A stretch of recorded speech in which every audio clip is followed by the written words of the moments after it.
Oggi vorrei iniziare parlandovi di un test a cui faccio spesso riferimento. Allora, oggi nel gruppo Telegram c'era qualche commento relativo al test Gallup. Se vi ricordate, io ho raccontato in diversi video del contributo che ho avuto leggendo prima questo libro e poi facendo anche il test, lo Strengths Based Leadership.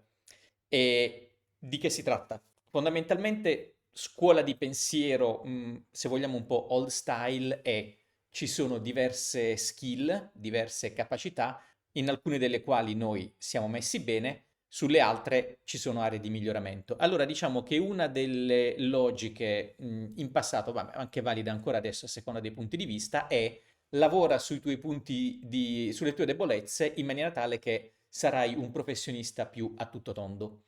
E poi invece c'è una seconda corrente di pensiero, che è quella che devo dire per me più affine, che dice concentrati su quelli che sono i tuoi punti di forza, cioè invece di sforzarti per diventare migliore in aree che ti appartengono di meno, assicurati di fare delle scelte di carriera, dei posizionamenti e tutto che ti permettano di lavorare per quelle che sono le cose a te più affini. E questa è una cosa all'interno della quale io mi ritrovo particolarmente. Mi sono trovato a leggere questo libro e seguire poi il test durante uno degli svariati training che avevo fatto, in questo caso era all'interno di Novartis. E devo dire che, come ripeto spesso, è stato uno dei punti più illuminanti sotto alcuni aspetti per la mia carriera. Perché?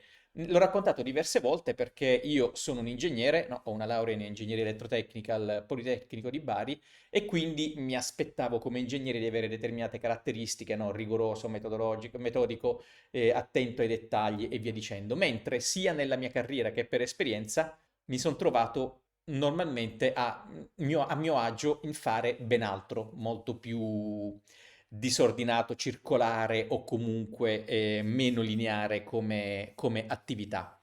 Ora, quando ho fatto questo test, per me è stato molto illuminante perché mi ha dato delle informazioni che mi hanno aiutato a guardarmi indietro. L'ho fatto quando avevo già diversi anni di esperienza, più di 18 anni di esperienza, se ben ricordo, lavorativa, e quindi mi ha aiutato a guardarmi indietro e a riconoscere perché in determinate posizioni e in determinati progetti mi trovavo più a mio agio e perché in altri invece magari faticavo un po' di più o comunque mi stavano più stretti. Una cosa fondamentale è che qua non parliamo di un test di personalità, questo è più un assessment di come funzioniamo al meglio. Infatti il test si basa su questo, ci sono 34 caratteristiche, in base a una serie di domande vengono messe in ordine in maniera tale che capite quali sono quelle prevalenti e quelle secondarie, no? Meno forti per voi. E ovviamente queste sono anche raggruppate in macro categorie, per cui se trovi la maggior parte delle tue caratteristiche forti in una o due categorie, automaticamente ti sta dicendo guarda che lì probabilmente è dove lavori meglio, dove ti senti più a tuo agio e quindi dove investire. E questo è esattamente quello che è successo nel mio caso.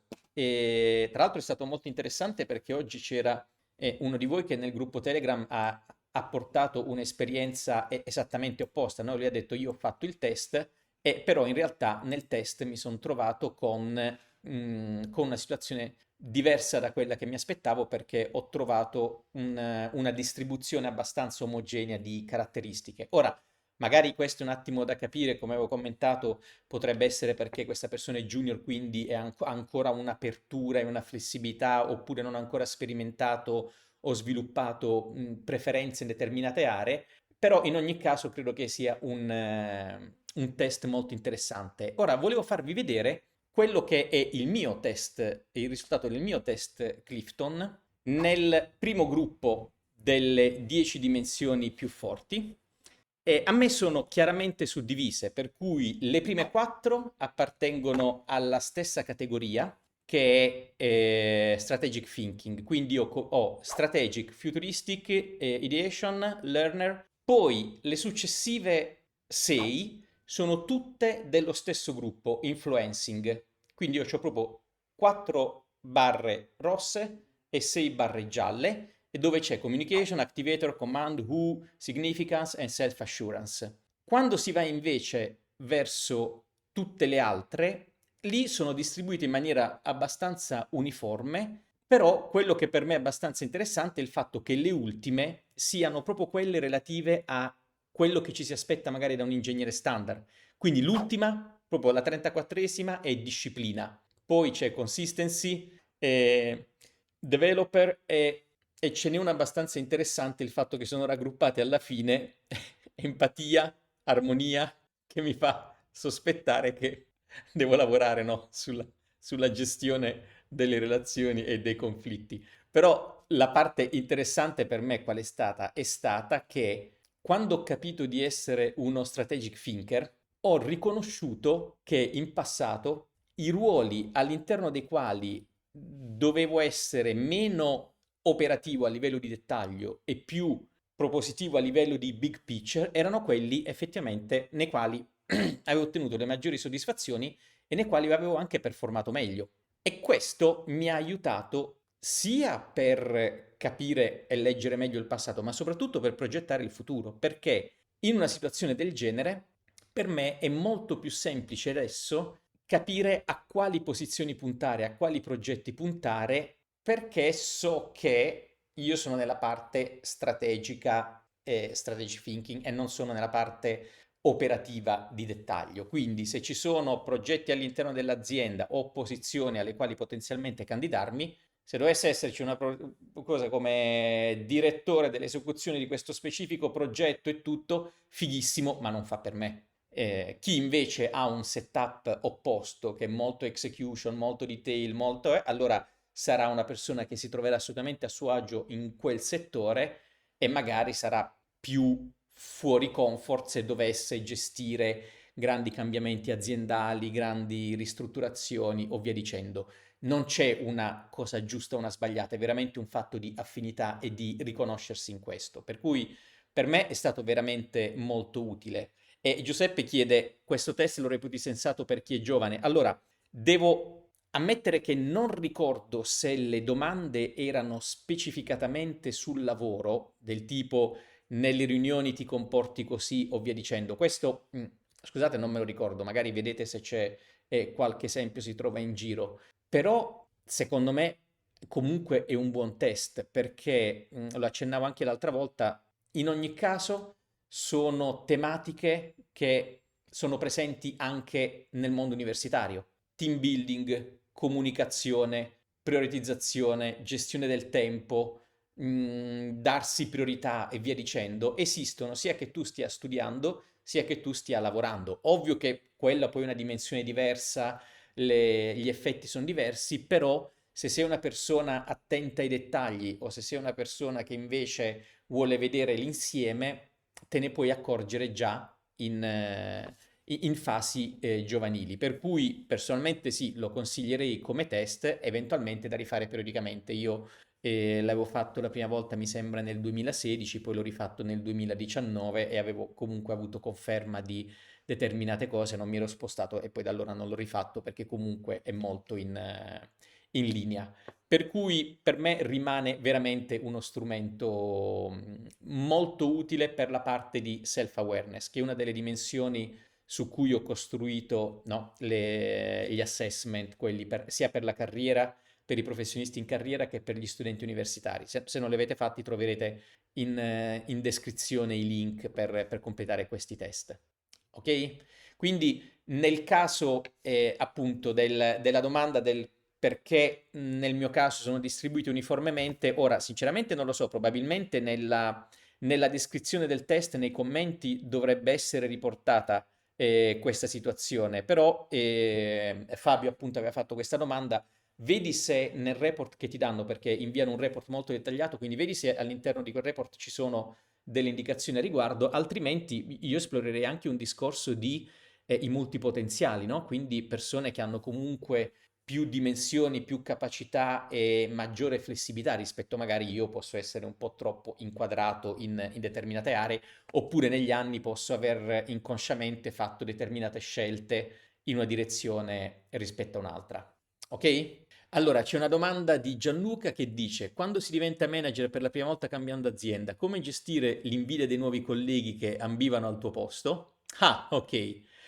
Allora, questa è una delle sfide di cui parla Michael Watkins nei suoi libri. Se non li avete letti, nei link ai miei video ci sono i consigli di lettura e uno degli autori per me più interessanti è Michael Watkins, che tra l'altro adesso è insegnante all'IMD, la Business School di Losanna. E lui ha scritto due libri che sono stati anche tradotti in italiano. Io vi consiglio di leggerli in inglese perché in generale anche lato business è meglio leggere in inglese, però se volete sono disponibili anche in italiano. Uno si chiama I miei primi 90 giorni, cioè i primi 90 giorni, First 90 Days, che parla del quando entri in una nuova azienda, quando inizi a ricoprire una nuova posizione, come gestire il primo periodo, che è molto interessante come libro. Il secondo libro parla della parte un po' più avanti nella carriera, quando si è appunto in una situazione manageriale di responsabilità, allora si chiama infatti La tua prossima mossa, Your Next Move, titolo originale, e parla proprio del tipo di sfide che si affrontano andando avanti nella carriera. Quindi può essere la sfida del trasferimento all'estero, la sfida del cambio di azienda, la sfida del cambio di divisione, la sfida della promozione. Ora, che sia nella stessa azienda o in aziende diverse, il problema del diventare manager rispetto ad altri si può presentare comunque. Anche se non date per scontato che tutti vogliano diventare manager, Cioè, vi assicuro che ci sono anche persone che non hanno la minima intenzione di spostarsi o di fare certi passaggi, per cui sono assolutamente felici di avere qualcuno che si occupa della parte gestionale e di coordinamento delle attività. Però la parte invidia, allora, quelle sono un po' di dinamiche, dovete sempre considerare che i colleghi sono persone e quindi si portano dietro, come noi, perché ce li portiamo dietro anche noi, tutte delle dinamiche particolari. Un'azienda con una cultura non tossica dovrebbe comunque prevenire determinate dinamiche o comportamenti pericolosi. Sì, le persone saranno invidiose, ragazzi, sì, lo sarete anche voi, probabilmente rispetto ad altre posizioni.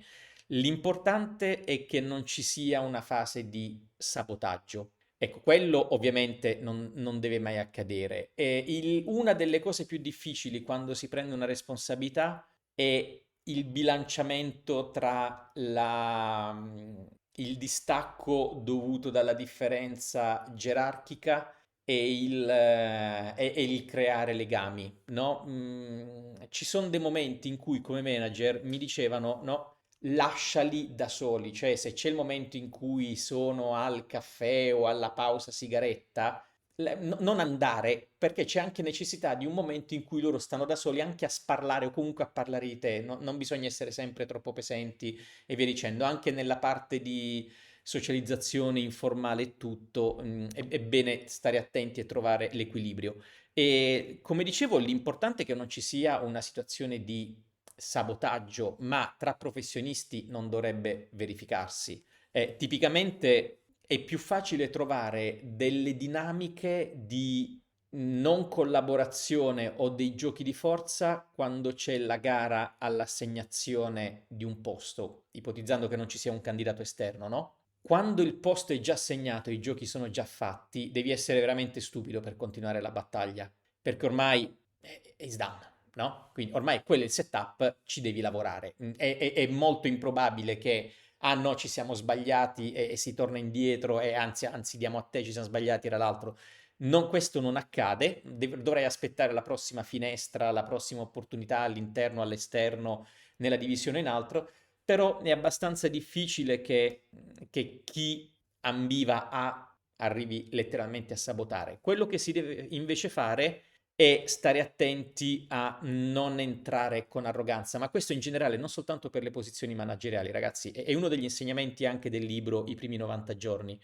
Quando si entra in una posizione o in un'azienda, soprattutto i primi periodi, le prime settimane, si fa quello che si chiama seguire il solco. Cioè, non è che voi entrate in un'azienda che stavano lì aspettando la vostra venuta salvifica. Cioè, l'azienda lavorava, c'ha delle sue procedure, c'ha un suo stile e tutto quanto. E tipicamente i primi tempi il messaggio è: continuate a fare quello che facevate prima, poi si iniziano a fare i one-to-one con le persone, a conoscerli, a capire, e allora anche in base alle esigenze dell'azienda si modifica o si continua o si rafforza, perché ogni entrata in una posizione, soprattutto manageriale, gli scenari che c'è davanti possono essere diversi, possono essere scenari di il business va avanti e si procede, oppure il business sta crescendo, sta decrescendo, c'è una c'è una criticità per cui bisogna cambiare e dare una grande svolta, ci sono state delle problematiche di un certo tipo e via dicendo. Questo dipende, no, anche perché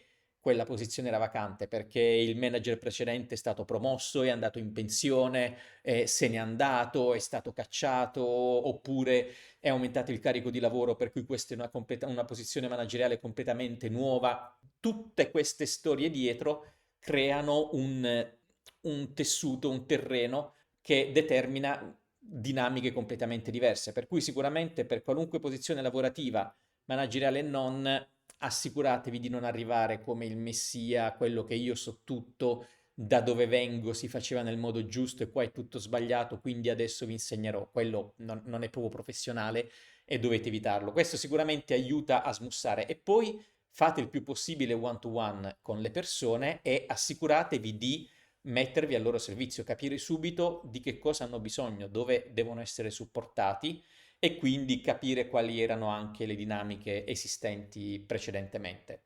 Spero, Gianluca, di aver risposto in linea generale alla tua domanda. Allora, Antonio chiede quali sono i diversi livelli di management.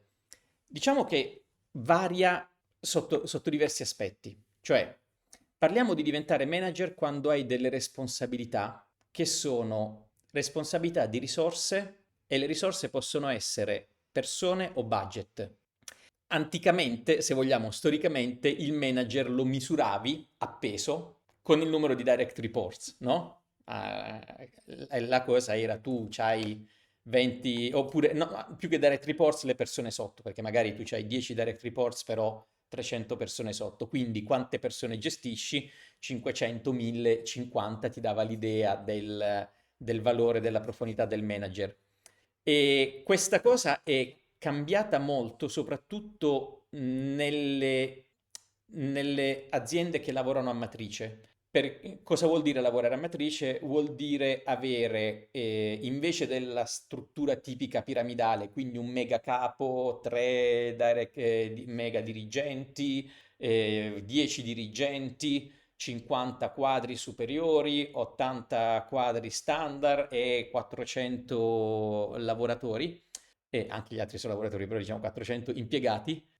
Nelle strutture matrice tu puoi avere per esempio una funzione che è localizzata e poi determinate persone ci lavorano distribuite geograficamente. Quindi se io sono il responsabile del facility management in Italia, invece di riportare al capo stabilimento italiano, riporto al responsabile del facility management che è a Londra, che è europeo, e poi riporta a quello a New York, che è globale, per esempio, no? E quindi che succede? Che in una situazione del genere tu puoi essere responsabile di qualcosa a livello internazionale, ma non avere dei direct reports, quindi delle persone che gerarchicamente riportano a te, perché le persone che lavorano nella tua divisione sono distribuite e riportano gerarchicamente ai vari siti. Quindi io posso essere responsabile di una divisione, influenzo il lavoro di 50 persone, ma nessuna di queste 50 persone riporta a me, quindi non sto a me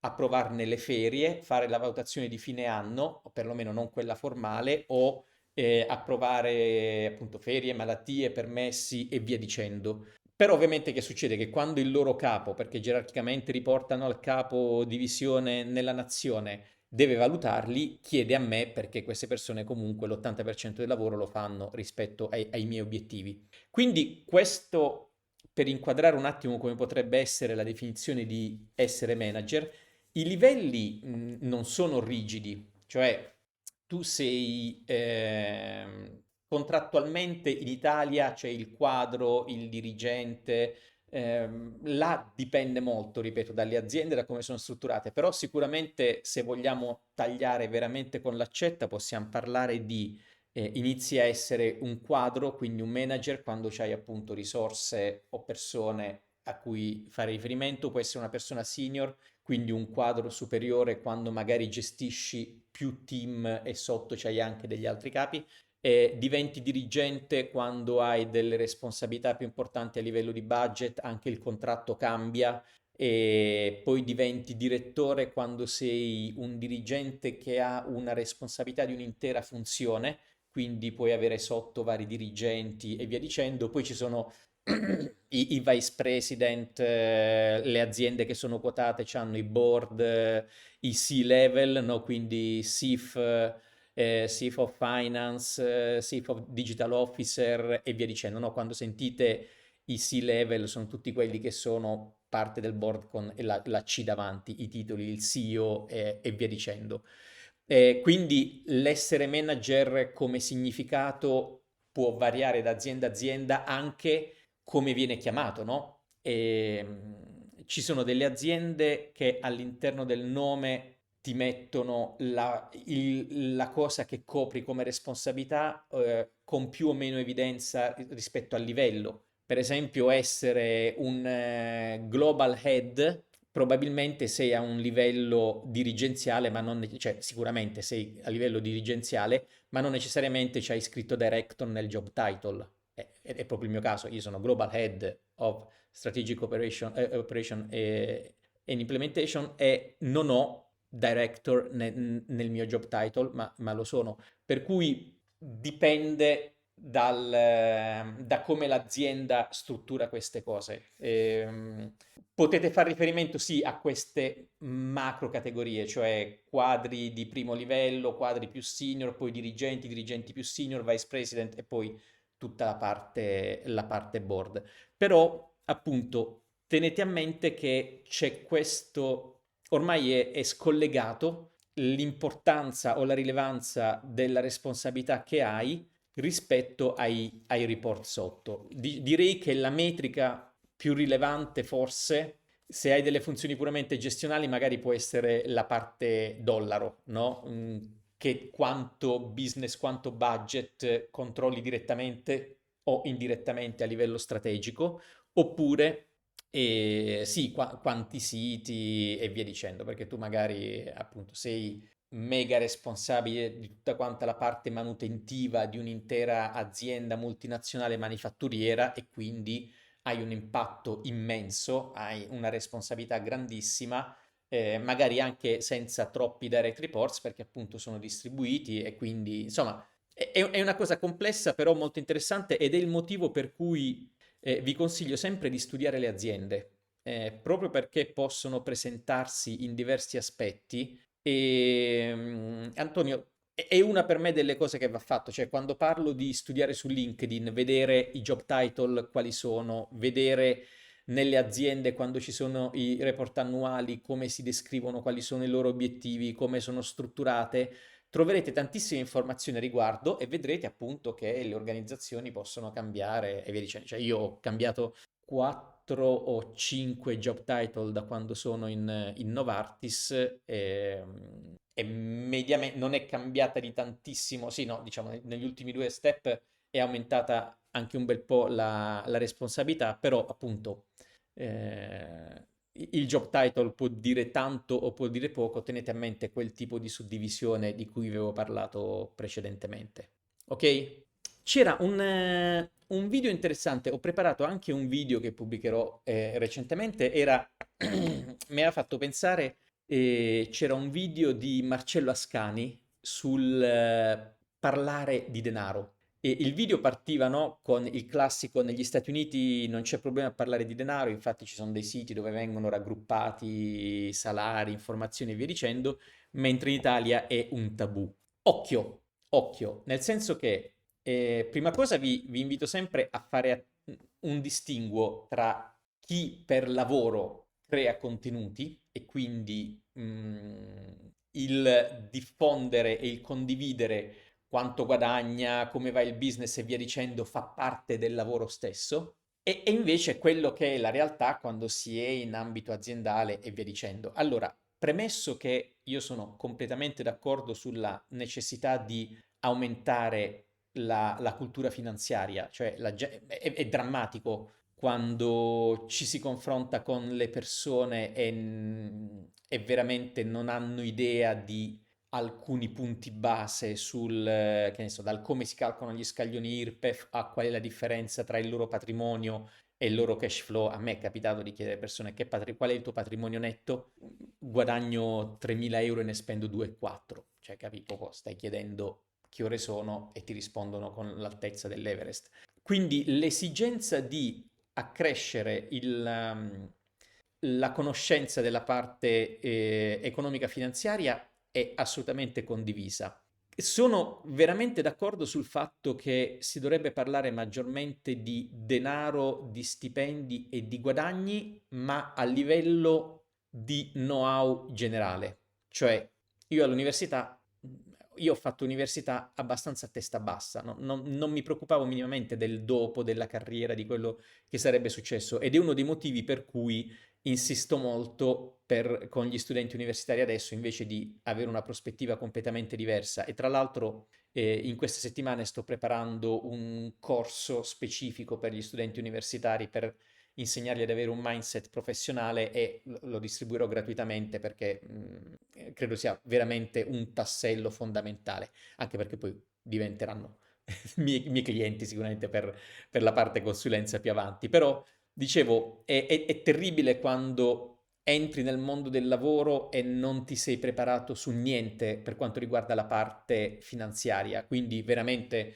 ti fanno offerte parlando di RAL, di bonus, di fringe benefit e tu non hai idea di cosa significhi tradotto in netto. Ti fanno dei discorsi, per esempio, immaginate soltanto, no? Se hai il focus soltanto sul netto, su quello che ti arriva in busta paga, magari perdi completamente il focus su quello che è il pacchetto completo. Cioè, è completamente diverso se io ho 1500 euro in busta paga e poi ogni mese mi mettono nel fondo pensione 3000 euro, è molto meglio di uno che ha 1700 euro in busta paga e gliene mettono 500 nel fondo pensione. E però se non ho questo quadro insieme, se non ho questa cultura finanziaria, se non ho questa awareness di tutto quello che è attorno al mondo degli stipendi, magari mi perdo o prendo fischi per fiaschi e faccio determinati errori che alla lunga pago e la cosa peggiore è che me ne accorgo dopo un bel po' di averli fatti proprio perché non ho questa cultura finanziaria. Per cui, per tornare al commento del video di Marcello Ascani, sì, bisogna parlarne, ma come concetto. Cioè io, prima di iniziare a lavorare già da studente, devo sapere che in Italia gli stipendi sono in un certo range, in Germania in un altro, in Olanda in un altro, che il costo della vita qui è di un certo tipo e lì è di un altro, che il potere d'acquisto, vedi siti tipo Numbeo, è più grosso in una nazione che da un'altra parte. Devo capire che se vado a lavorare in una nazione economica, magari dice guadagno 1.500 e ne spendo soltanto 500, sì, però magari è meglio andare in una nazione dove te ne danno 5.000 e ne spendi 2.500 perché quello che metti da parte in proporzione è molto più importante e ti aiuterà successivamente. Cioè è più importante non mettere da parte il 20% di uno stipendio di 10.000 che di uno stipendio di 2.000, ovvio, basilare, soltanto che sono considerazioni che non sempre si fanno. Per cui per me è fondamentale che la gente capisca quali sono le fasce, cioè da neolaureato devo sapere che magari mi possa attendere degli stipendi in un range di 25-30, che poi da manager magari potrò puntare tra i 50 e i 70, o che da dirigente, sto dando numeri veramente tagliati con l'accetta, che da dirigente magari posso puntare tra gli 80 e i 110, perché devo avere un'idea di cosa parliamo e confrontarmi magari con la Svizzera dove questi numeri sono moltiplicati per 2 per 3. Invece il discorso di parlarne in azienda, no. Ecco, quello ve lo sconsiglio. Non è assolutamente vero che la piena trasparenza aiuta, anzi si rischiano delle dinamiche non piacevoli, di invidia del perché lo stipendio di una persona può essere costruito per 2000 motivi. Vengo da un settore diverso, sono stato assunto in un momento particolare, c'era una priorità, ho delle competenze di un certo tipo, per cui dire quanto guadagni, chiedere il quanto guadagni è una grezzata totale. E chiedimi appunto quali skill ho, quante lingue parlo, quanto mi sono messo in discussione, quanto invece di passare 4 anni a lavorare, stando a casa di papà e mamma a farmi cucinare il pranzo e la cena, quanto ho dovuto faticare per trasferirmi all'estero, farmi un mazzo così e poi vedermi riconosciuta questa cosa successivamente quando sono tornato o ho fatto altre scelte. Primo perché appunto lo stipendio di per sé non mi dice niente. Può essere un flex, può essere un trigger di invidia o di certe dinamiche, ma non mi dice molto. Mi dice molto di più quello che ho costruito professionalmente. Quello poi è soltanto un riscontro di quello che sono a livello professionale. Ma tu guadagni X? Sì, e io guadagno la metà. Ma tu parli 4 lingue, ma tu ti sei fatto 26 traslochi, ma tu ti sei messo su una nave e sei andato in Inghilterra lasciando dei posti sicuri, ti sei messo in posizione dove potevi essere licenziato da un giorno all'altro scommettendo su determinate cose, ti sei fatto un mazzo per imparare una nuova lingua a 40 anni quando sei già stanco e magari dovresti fare altro, no? Non è quello l'indicatore. E poi l'altro punto che dovete considerare è che, appunto, dicevo, nell'azienda quando sento i discorsi del tipo, ah, ma se io ho la piena trasparenza, allora con gli altri possiamo andare e combattere per maggiore equità e tutto. Queste sono cazzate. Cioè, tornate nel mondo reale. Il primissimo errore fondamentale in questo caso è il credere che ci sia un noi contro loro, un noi contro l'azienda, un sistema da spaccare, hackerare, ottimizzare. No, fate parte di un sistema da professionisti con le sue cose positive e le sue cose negative, ma l'idea del... è come dire, gioco a un board game e tutto, che figo, giochiamo a carte scoperte, funziona perfettamente. No, tant'è vero che vi dico, quando si fanno i corsi di negoziazione e ci sono i momenti in cui bisogna negoziare su, che ne so, dei trade-off oppure delle negoziazioni simulando dei contratti e delle gare, ci sono quelli che dicono, ah, facciamo così, giriamo le carte e così la negoziazione viene ottimizzata. E invece no, perché gli esempi sono costruiti proprio in maniera tale che non ci sia un bilancio perfetto, per cui qualcuno da qualche parte deve soffrire. E quindi questa piena trasparenza non porta da nessuna parte. Ecco, è un po' lo stesso su questa cosa. Cioè non è che lo scoprire che nella stessa posizione io guadagno 1.700, lui 1.300 e lei 1.500 ci mette in una posizione tale da poter andare da HR e dire ah no, ma adesso no, perché appunto ci sono varie componenti a monte che hanno portato a quel risultato. Per cui vi consiglio di fare molta attenzione, di assolutamente studiare, imparare, aumentare la vostra educazione finanziaria, capire il più possibile quali sono i range di stipendi, usate Glassdoor, usate qualunque strumento, ma il confrontarsi in piena trasparenza ho visto cose poco piacevoli succedere, per cui occhio. Vediamo se ci sono commenti. Esatto, vedi, Fabio anche dice, tra colleghi è assolutamente da evitare per evitare invidie, tra amici condividiamo informazioni sul reale, eccetera, magari non precisa virgola, ma orientativamente sì. Esatto, Fabio, questo fa parte del accrescere la cultura e il know-how su quest'argomento. E anche lì, no, tra amici attenzione perché poi andando avanti potrebbero scattare anche determinate dinamiche, però se si è amici non c'è problema. Però anche lì, no, poi il numero della RAL di per sé, poi ovviamente devi fare anche il match con lo stile di vita, con le scelte e via dicendo, però è esattamente quello il punto.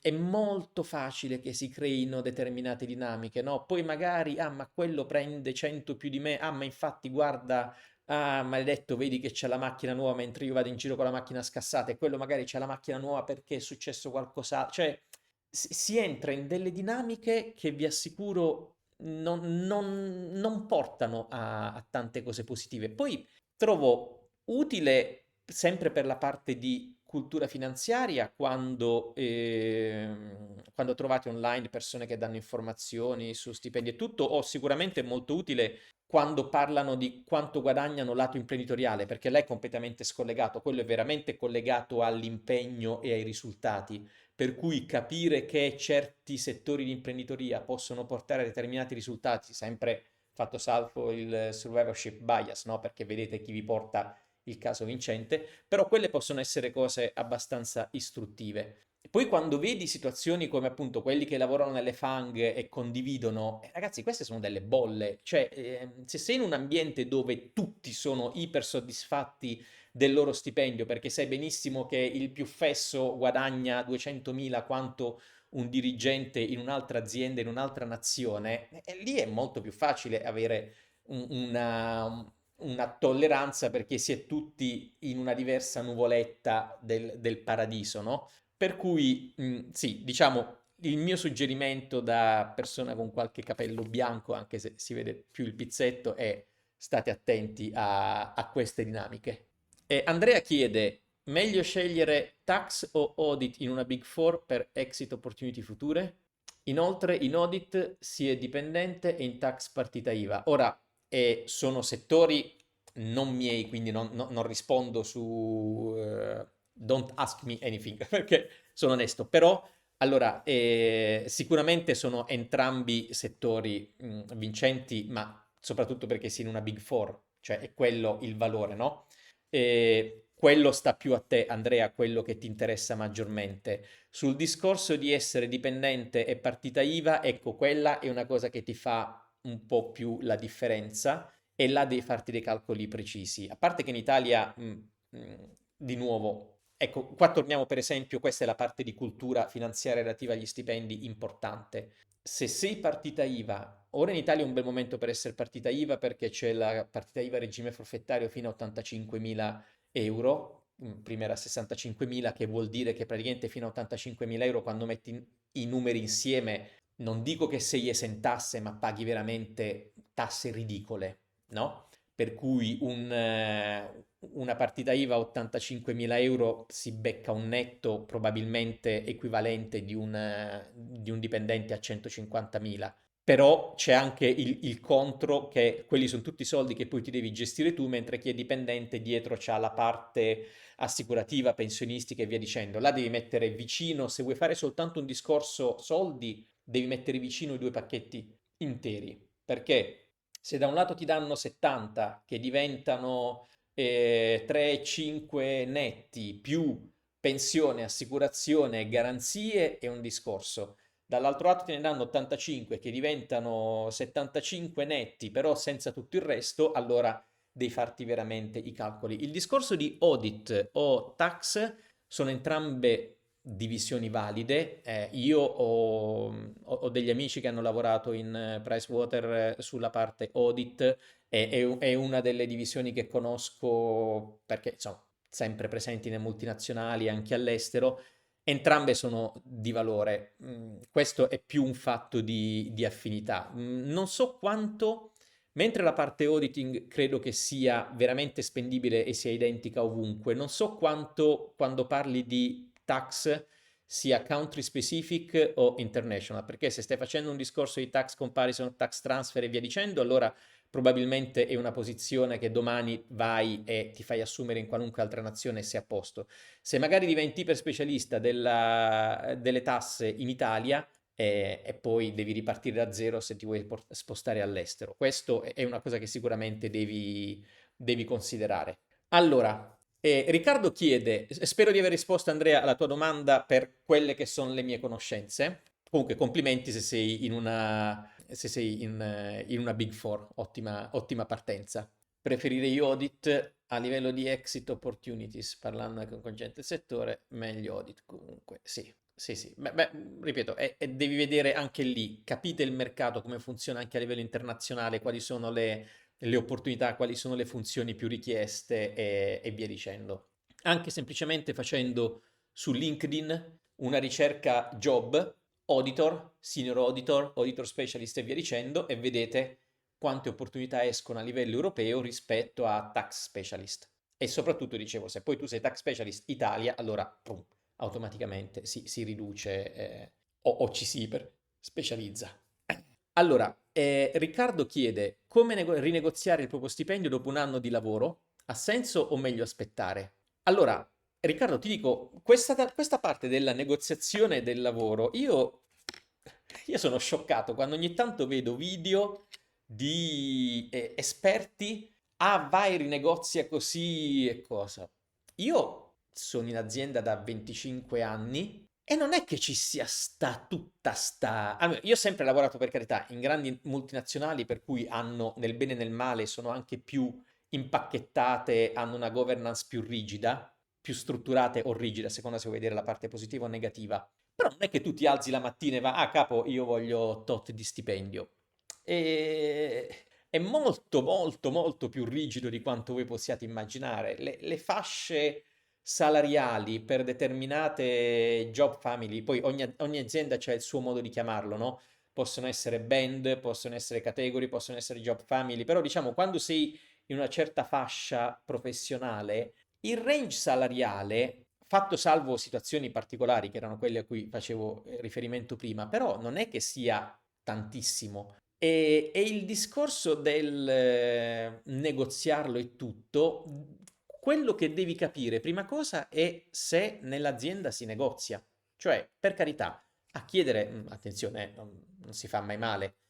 Quello che puoi fare sicuramente è affrontare l'argomento col tuo capo, qualcuno in HR o in generale, cerca di capire ma come funziona la crescita, cioè ci sono degli scatti, ci sono delle cose, oppure mi tenete fermo questo, ma mi aumentate il bonus in base a determinate performance. Cioè, devi capire quali sono le prospettive, come vieni misurato e quali sono le metriche. Fatto questo, devi capire appunto se c'è un percorso che ogni X tempo, se hai determinate performance, ti succede questo, quindi tipicamente ti aumentano le responsabilità e ti aumentano gli stipendi, è abbastanza difficile che ti aumentino lo stipendio a parità di tutto, no? Cioè, tu, guarda, bravissimo, hai fatto queste cose, le fai l'anno prossimo più 10%. Io non l'ho mai visto succedere, per carità, può essere, è molto più probabile che sia, ok, bravissimo, l'anno prossimo fai questo più quello e quindi X% in più. Però una piena trasparenza del tipo, ok, capo, spiegami come io vengo misurato, quali sono le metriche che tu ti aspetti per dire che io sono tra i top performer. Cosa potrebbe implicare questo? Una promozione, un aumento di stipendio, un bonus ad hoc? Fammi capire. Se si delinea qualcosa, allora ti metti come obiettivo di tornare dopo X mesi con i progressi. Ecco, adesso che ho fatto quello che tu mi hai detto che mi definisce un top performer, cosa mi succede, no? E quindi puoi lavorare in questa maniera. Però non date per scontato tutta questa grandissima libertà, ma non lo so, magari nelle aziende più piccole può essere ci sia più una logica di uno a uno, ma io ho visto tanti livelli di constraint e di limitazioni nelle aziende molto strutturate, nel bene e nel male si è strutturati. Quanto fare leva su un range salariale che ci dovrebbe spettare, secondo i dati medi, per negoziare la RAL? Immagino che oltre al gap con il dato medio bisogna portare anche i risultati lavorativi. Allora, sì, questa è una bella domanda che porta con sé una complessità. Io ti sfido a trovare dei dati.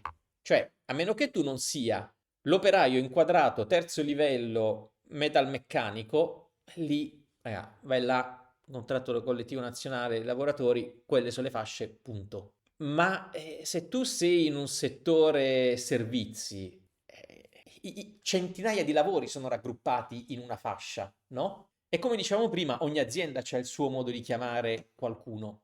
A me è capitato più volte di sedermi a tavolino e decidere il job title col mio capo. Perché? Perché trasformazioni, cosa? Allora creiamo una funzione che abbia questo nome, che parli di strategia, ma senza prende perché poi c'è l'altra divisione che si occupa di questo. E mi è capitato veramente diverse volte. Allora, quanto puoi avere un dato preciso? Io non sono tanto confident che tu possa andare dicendo io prendo 28,5, ma i dati ufficiali dicono che dovrei prendere 31,3. Boh. Un errore che non dovete fare, ecco, questo è un errore, è credere che un punto di negoziazione siano le vostre esigenze. Voglio l'aumento di stipendio perché ho preso casa e mi si è alzata la rata del mutuo. No? Lì è un semplice scaricare un mio problema e metterlo sulle spalle avere l'aspettativa di poter metterlo sulle spalle di qualcun altro. è più un cosa posso fare per aumentare il mio valore in azienda, quello che diciamo prima, no? Cosa mi definirebbe un top performer? Cosa significa essere un top performer? Mi regali la tazza, mi regali il viaggio alle Maldive o mi dai un bonus di 5.000 euro quest'anno? E allora lavorare su quello. Poi, ovvio che se per X motivo, Fabio, tu ti sei trovato in una situazione complicata per cui sei entrato e la cosa ha preso una piega completamente diversa, e parlo per esperienza personale, io il primissimo lavoro è esperienza zero, non ne capivo niente, non sapevo la differenza, come calcolare un lordo da un netto, i scaglioni zero, e feci un colloquio prima dell'estate, mi diedero dei numeri. Quando sono stato assunto, nel frattempo avevano cambiato il contratto generale,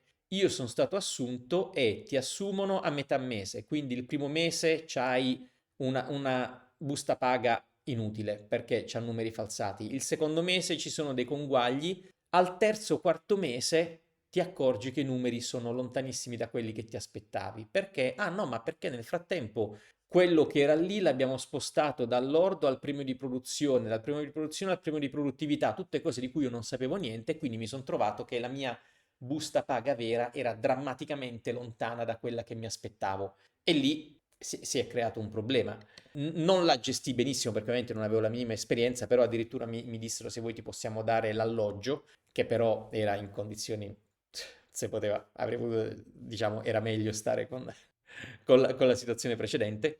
Però ecco, e se sei in una situazione dove per X motivo non sai più dove dovresti essere a livello di numeri, e allora o la situazione viene affrontata di petto, quindi appunto sei stato assunto con l'inquadramento sbagliato, cioè guardate che mi avete preso con questo, ma io sto facendo tutt'altro, oppure ti guardi attorno e inizi a considerare altre opzioni. E ricordatevi che, insomma, è un po' estremo come concetto, però quello che vi fanno, se volete metterla, no, in maniera noi loro, è quello che gli permettete di farvi. Cioè, quando sento quelli che dicono, ah, ma l'azienda fa, glielo permetti tu. Ma mi danno questo, io valgo di più. Ok, allora se vali di più, levati ciao, e vai a farti pagare di più da un'altra parte. Se qui sei sfruttato, perché? Perché devi stare in un'azienda che ti paga 700 quando il mercato dovrebbe pagartene 1300? Se il mercato dovrebbe pagartene 1300, vai fuori e prendi 1300. Se te ne stanno pagando 700 e tutti te ne vogliono dare 700, o tu vali 700 o sei in un mercato purtroppo come quello italiano che lavorativamente è assolutamente perverso, e allora è meglio andartene all'estero e rifare dei giochi diversi. E questa è una cosa su cui io insisto spesso e vi consiglio di considerare. Ok? Domanda molto interessante quella su tutte queste dinamiche salariali. Fabio dice, per tornare alla domanda relativa ai dati, dati ufficiosi per ruolo, anzianitaria, geografica, raccolti come siti Glassdoor. E sì, Fabio, ti ripeto, good luck, cioè è veramente molto difficile, ma soprattutto, cioè, il numero secco a cosa ti porta? Io vado e dico, capo, io sono questo, sono 32 e i dati dicono 35. Io ti può dire sì, ma i dati sono fatti su persone che parlano tre lingue e tu non le parli, oppure le persone mediamente in questo settore hanno anche queste competenze che tu non hai, o 3000 cose. Quello che è semplicemente un puntare i riflettori su un gap, non ha una logica propositiva, è solo una rivendicazione legittima, ma dobbiamo essere pronti, no? Cioè io quello che vi dico è uno dei punti fondamentali del mindset è uscire dal noi poveri, vessati, loro, i manager, l'azienda, la società, i rettiliani o chi, che ci vogliono sfruttare, perché poi appena diventi manager sarai tu il rettiliano per qualcun altro, o già lo sei oggi per qualcun altro che ti vede non di buon occhio. E per cui, per un argomento del genere, che sicuramente è importante e va affrontato con la dovuta professionalità, ti consiglio di creare un terreno per una non negoziazione A-B, ma per una negoziazione impostata a mo' di percorso, quello di cui parlavamo prima.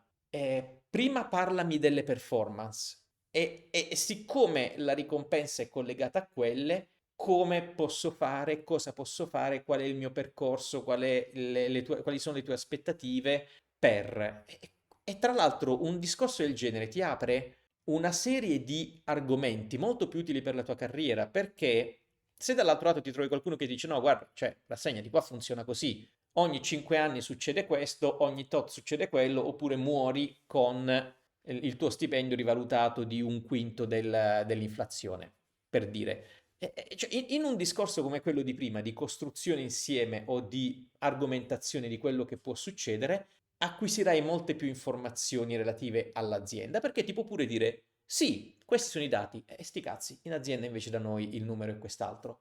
E vi assicuro che funziona anche al contrario, perché io ho anche esperienza di assumption che avevo fatto in difetto e dall'altro lato mi è stato offerto di più perché non avevo tenuto conto di determinati parametri. Quindi è assolutamente un argomento molto interessante, ma non affrontatelo in maniera uno contro l'altro o visione tua, visione mia. Rendetelo un percorso e un journey da fare. Domenico mi chiede, nella tua esperienza hai mai avuto episodi in cui hai subito la sindrome dell'impostore? Magari quando eri junior o in fase in cui ricoprivi ruoli che non ti piacevano particolarmente. Allora, ragazzi, Domenico, domanda bellissima. La sindrome dell'impostore, per chi non la conoscesse, fondamentalmente è quando non sei sicuro di te. È il famoso speriamo che non si accorgano che sono quello che ne sa meno di tutti qua. Oppure, mamma mia, come sono arrivato qui, obiettivamente sono tutti più fighi di me, sono tutti più bravi di me e via dicendo. Di sindrome dell'impostore, ragazzi, vi do una bella notizia. Sindrome dell'impostore ne soffriamo tutti. Non la subisci, la soffri della sindrome dell'impostore, anche io, anche adesso, ok? È assolutamente normale e chi dice di no probabilmente o in overconfidence o sta mentendo o non la riconosce o semplicemente non sa neanche cosa sia. Io fino a pochi anni fa non sapevo, anzi quando ho scoperto la sindrome dell'impostore ho detto ah, così si chiama, no? Quella sensazione di come sono arrivato qua. Credo che fosse Thomas More che diceva qualcosa del tipo se mi valuto non valgo niente, ma se mi confronto avrei qualcosa da dire. Per dire cosa questo? Siamo tutti nella stessa barca e tutti, chi più chi meno, hanno una forma di sindrome dell'impostore. È assolutamente normale, tant'è vero che se fate una minima ricerca su YouTube, su Google, sindrome dell'impostore, troverete tonnellate di contenuti, di video e ci sta. La sindrome dell'impostore fa anche parte del tuo riconoscere che devi comunque crescere, che c'è sempre opportunità di miglioramento e via dicendo.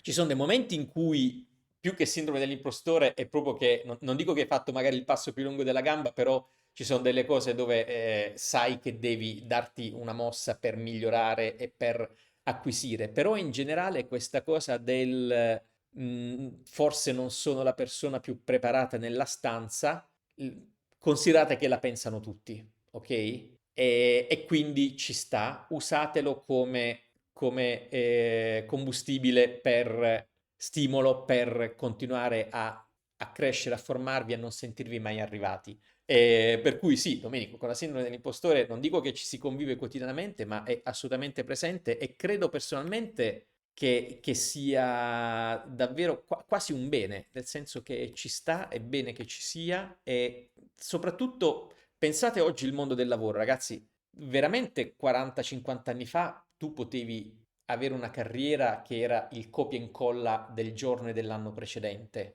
Io ho una carriera un po' particolare, sapete, io sono un ingegnere, ho una carriera da generalista e ho fatto tantissimi cambiamenti nella mia carriera, però io adesso ho diverse decine di persone a cui sto facendo o ho fatto consulenza per la parte carriera, no?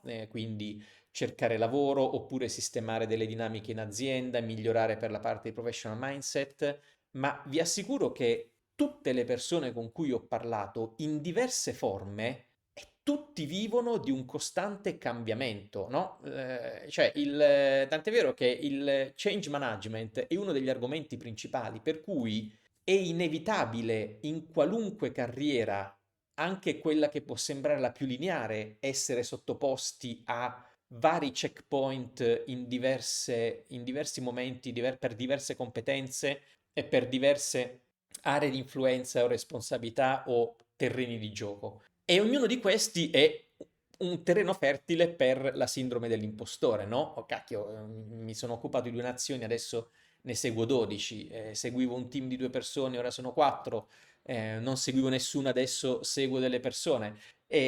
Oppure pensate, no, più andate avanti e più sarete circondati di gente in gamba, perché comunque è gente che ha scelto di fare determinati passaggi di carriera e tutto questo aiuta, facilita una logica di sindrome dell'impostore che io vedo assolutamente in positivo. Anzi, vi ripeto, per me è stato molto rassicurante scoprire che aveva un nome, perché significa che non è un problema soltanto tuo.